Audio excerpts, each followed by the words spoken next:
Welcome to Communicate to Lead, the podcast that empowers leaders and aspiring leaders to communicate with clarity and impact. I'm Kele Belton, CEO and successful entrepreneur, and your host for today. I'm here to equip you with all the essential tools and strategies to master effective communication and lead your team to success. As the founder and CEO of The Tailored Approach, my goal is to empower you to be the best leader you can be. So sit back, relax, and join me in today's episode as we dive into the art of communicating like a true leader.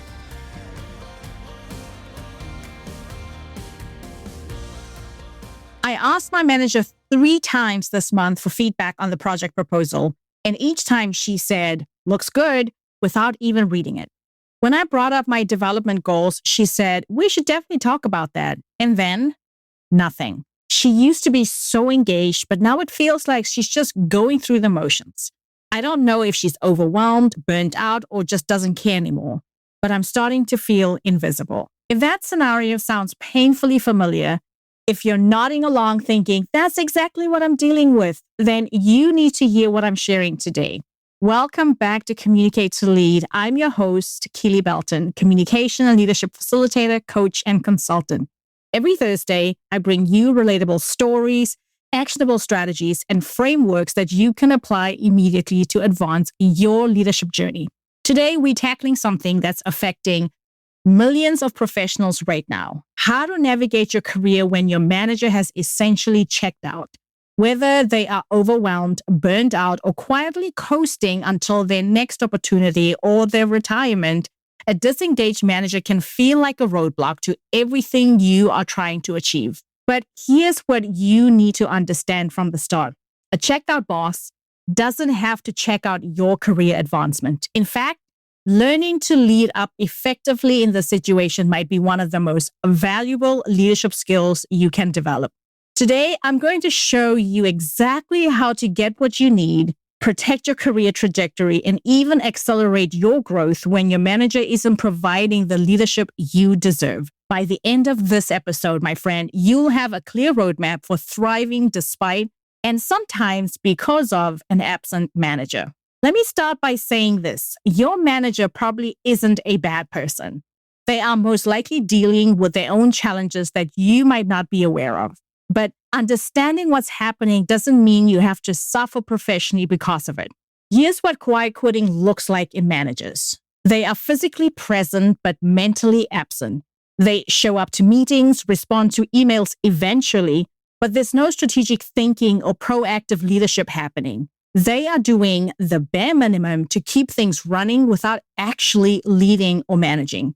They avoid difficult conversations. Instead of giving you real actionable feedback or having career development discussions, they default to everything's fine or keep doing what you're doing. They hate confrontation, and putting off tough conversations and decisions has become their default mode. They are reactive instead of proactive. They wait for problems to escalate before addressing them, if they address them at all. They are not anticipating challenges or planning ahead. They are only responding to whatever demands their immediate attention. Most importantly, they're not investing in their team's growth.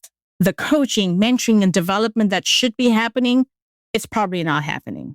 They are not creating opportunities for you or advocating for your advancement. Here's why this happens more than you think. Burnout is at an all-time high, especially in management roles. Your manager might be dealing with impossible workloads, pressure from above, or personal challenges that are affecting their ability to lead effectively. Many people get promoted to management without proper training. They might be technically competent but lack the skills or confidence to lead people effectively. So they retreat to what they know best, which means focusing on their technical expertise instead of actually managing and leading the team they are in charge of. Sometimes they are quietly looking for their next opportunity and don't want to invest energy in their current role. Or they've been passed over for promotions themselves and have become disengaged as a result. And here's what you need to accept. Waiting for them to change is not a strategy. You can't control their level of engagement, but you can absolutely control how you respond to it. The women who advance in their careers despite having disengaged managers are the ones who learn to lead up, sideways, and around their manager when necessary.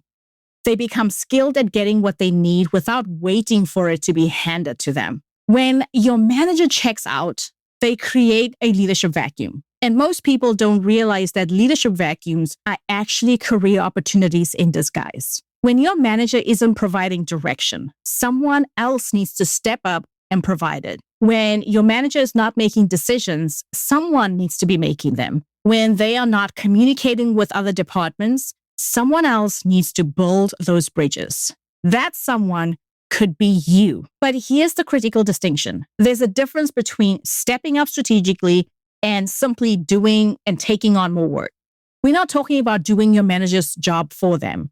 We are talking about demonstrating leadership qualities that will serve your career long term. So how do you step into this leadership vacuum without overstepping or burning out? I've developed a strategic leadership approach that's based on one key principle. You're not trying to replace your manager. You're trying to fill the gaps in a way that showcases your leadership potential. There are 4 key components I recommend in my approach. Step 1, become the communication bridge. When your manager isn't communicating effectively with other departments or senior leadership, you can become the person who facilitates those connections. Volunteer to attend cross-departmental meetings, offer to provide project updates to stakeholders, and make sure information flows smoothly even when your manager isn't making it happen. I had a client whose manager attended the monthly leadership meetings, but never shared any meaningful updates with the team afterward. The team felt disconnected from company priorities and struggled to understand how their daily work connected to the company's strategic goals. My client started volunteering for cross-departmental committees and company-wide initiatives where she could interact directly with senior leadership and understand their priorities firsthand. Within less than a year, senior leadership saw her as the person who was actually running that department. And when a promotion opportunity arose, she was the obvious choice. She was plucked out of her department and she started doing something slightly different from what she was doing, but she loved it. She had a great opportunity and she said yes. So step 1 is become the communication bridge. Here's step 2. Proactively solve problems before they escalate. Since your manager isn't being proactive, you can be. Identify challenges early, research solutions, and present options before small issues become big problems. This demonstrates the kind of strategic thinking that leadership notices. The key here is becoming known as someone who brings solutions, not only problems. When you notice that project deadlines are consistently tight because of a bottleneck in the approval process, don't simply mention it. Research alternative workflows and present a recommendation. When you see that client complaints are increasing about a specific issue, don't just report it. Investigate the root cause and propose fixes. That's step 2. Step 3, be a supportive team player who demonstrates leadership qualities. When your manager isn't providing much guidance or support, you can step up in ways that will help your colleagues without overstepping boundaries.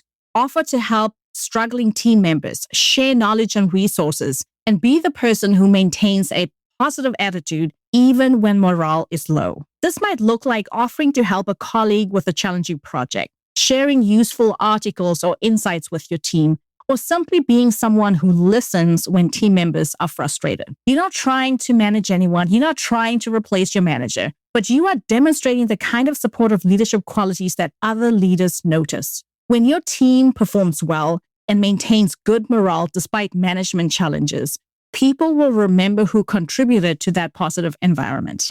And here is step 4. Document everything and communicate progress appropriately.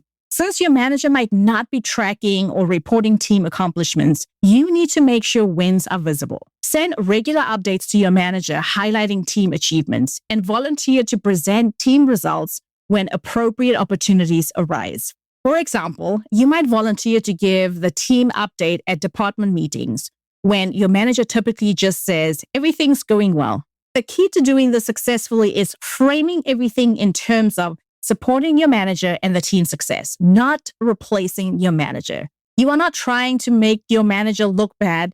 You are making sure the work gets done and the team succeeds despite the leadership gap.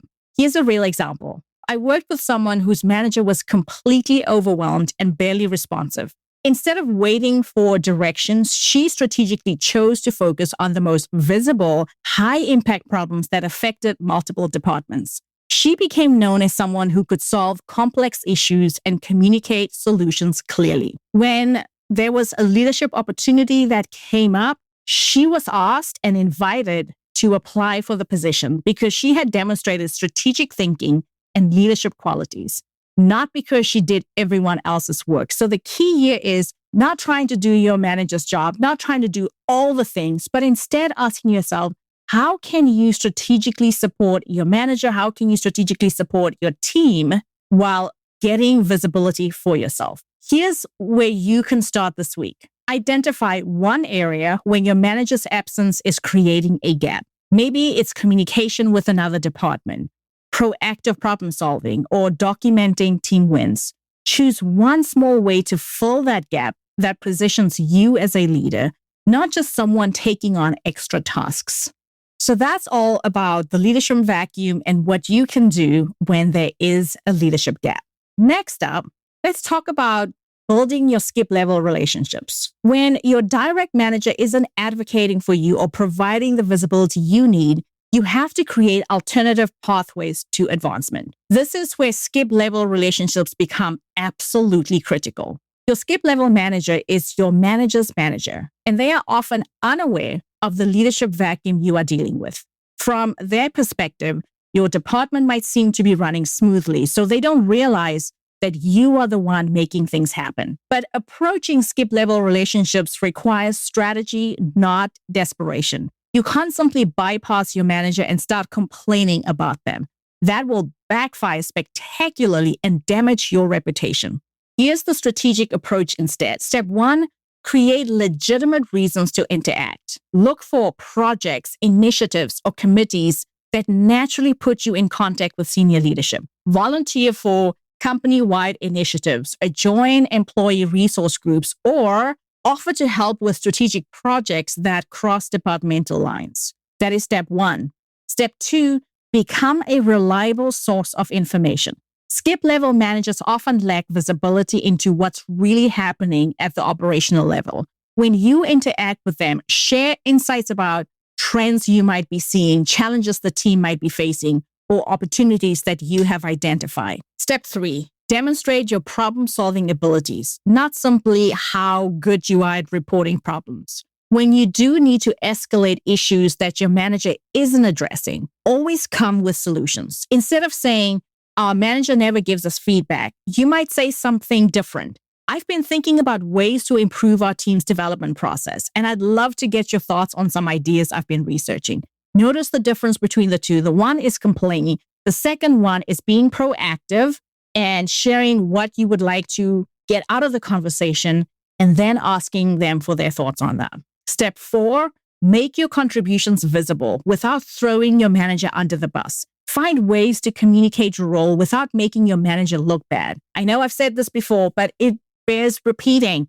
If you make your manager look bad, it's going to backfire and you are the one who's going to be struggling or suffering. So find ways where you can say, I've been supporting our manager by coordinating with the sales team on this specific initiative, rather than our manager asked me to handle this because they are too busy. Here's the communication approach that actually works. Focus on the business and your desire to contribute at a higher level, not on your manager's shortcomings. You might say, I'm really interested in developing my strategic thinking skills and understanding how our department's work fits into the broader company goals. Are there any initiatives where I could contribute while continuing to excel in my current role? Isn't that a great way to frame what you are trying to achieve and what you'd like to get out of it? One of my clients started attending optional leadership forums and asking thoughtful questions about company strategies. Her senior leaders noticed her engagement, and they started asking for her input on department level decisions and even implementing some of her suggestions. So here's your opportunity.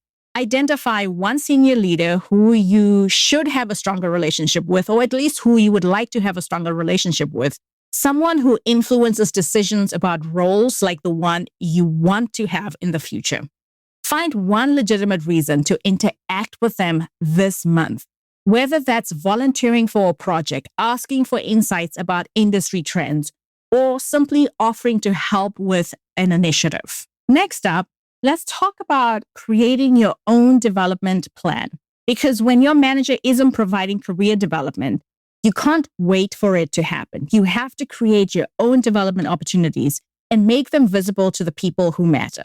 And if you listen to episode 110, how to turn your mid-year review into career advancement of this podcast, this becomes even more critical when your manager is checked out, they are not paying attention, they are not supporting you, they are not guiding you in any specific direction. Those review conversations become your opportunity to advocate for yourself and set clear development goals, since you can't rely on your manager to do it for you. The reality is that most successful professionals I work with don't rely on their managers for development. They take ownership of their growth and use their managers as one resource among many, not their only resource.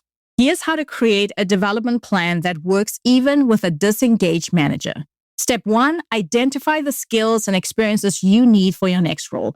Don't just think about what you want. Research what actually is required.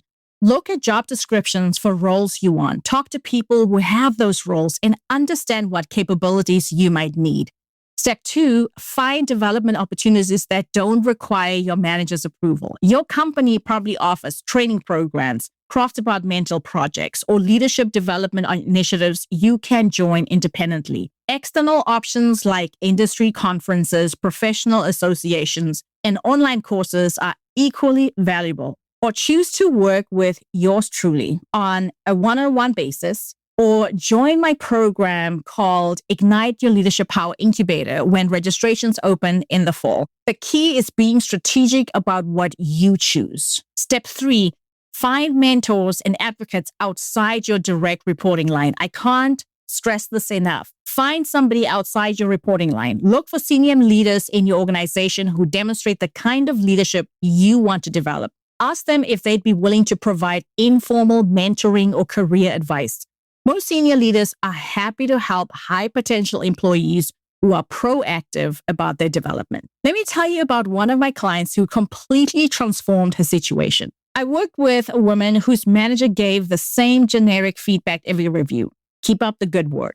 Frustrated by the lack of development, she identified a senior leader in another department who had the type of leadership style that she not only admired, but that she wanted to emulate. And she asked the senior leader if they'd be willing to provide informal career guidance. She also built relationships with 2 managers in other departments who could speak to her capabilities. When she started looking for new opportunities, she landed a leadership role at her dream company because the skills she had developed made her an incredibly strong candidate. Here's where you can start with this. Choose one skill that would make you more valuable in your current role or more qualified for your next role. Identify one way to develop that skill this month that doesn't require your manager's approval or involvement. It might be taking an online course, attending a webinar, or scheduling a coffee chat with someone who has an expertise in the area that you are interested in developing. While you're building these alternative development and visibility strategies, you also need to protect yourself from the potential career damage that a disengaged manager can cause. Because the biggest risks you need to watch out for are 3 main areas where a disengaged manager can really damage your career trajectory. First, you run the risk of your work becoming invisible. If your manager isn't advocating for you or sharing your accomplishments with senior leadership, your excellent work might never be seen by the people who make promotion decisions. Second, you run the risk of missing out on opportunities. Disengaged managers often don't think about recommending their team members to stretch assignments, committees, or new roles. They're not actively looking out for your career advancement. And number 3, you run the risk of not getting honest feedback. Without real, actionable feedback, you might not realize if there are areas where you need to improve, or you might not understand how you are perceived by others. So here's how you can protect yourself with the following protection strategy. 1, document and communicate your wins. Keep detailed records of your accomplishments and make sure they are visible to people beyond your manager. Don't rely on your manager to remember or advocate for your contributions. Instead, create regular updates and find ways to share your impact with other leaders. 2, build relationships across the organization. Make sure multiple people know what you do and how well you do it. Join committees, attend company events, and participate in cross-departmental projects. Even better, make sure you are attending some of these events in person. There's so much value of doing this in person where people get to see you, they get to experience you, they get to have an honest face-to-face conversation. This ensures you hear about opportunities and have advocates, even if your manager isn't looking out for you. And number 3, create your own feedback and development sources. Get input from customers, colleagues, and other managers. Continue learning and expanding your skills through training programs, industry events, or working with a coach. Don't let your growth stagnate just because your manager is not investing in your development. And most importantly, don't let your manager's disengagement make you cynical. I've seen talented people become disengaged themselves when they have checked out managers. Don't let their lack of leadership diminish your own leadership potential. Having a disengaged manager is frustrating, and I want to acknowledge that it's not fair. You deserve leadership that supports your growth and advocates for your success. But while you can't control your manager's level of engagement, you can absolutely control how you respond to the situation.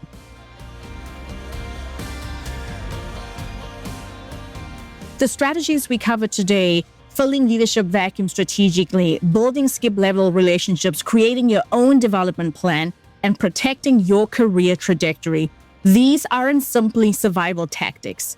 They are leadership skills that will serve you throughout your career. I've seen clients use these exact strategies to not only survive disengaged managers, but accelerate their careers because of the leadership skills they developed in the process. Here's what I recommend you focus on this week. Pick one area where your manager's disengagement is creating a gap and identify one small way to fill that gap that positions you as a leader. Whether that's improving communication with another department, taking initiative on a stalled project, or building a relationship with senior leadership, choose one thing and take action. Remember, you are not only managing around a difficult situation, you are developing the kind of leadership skills that will make you the manager you wish you had.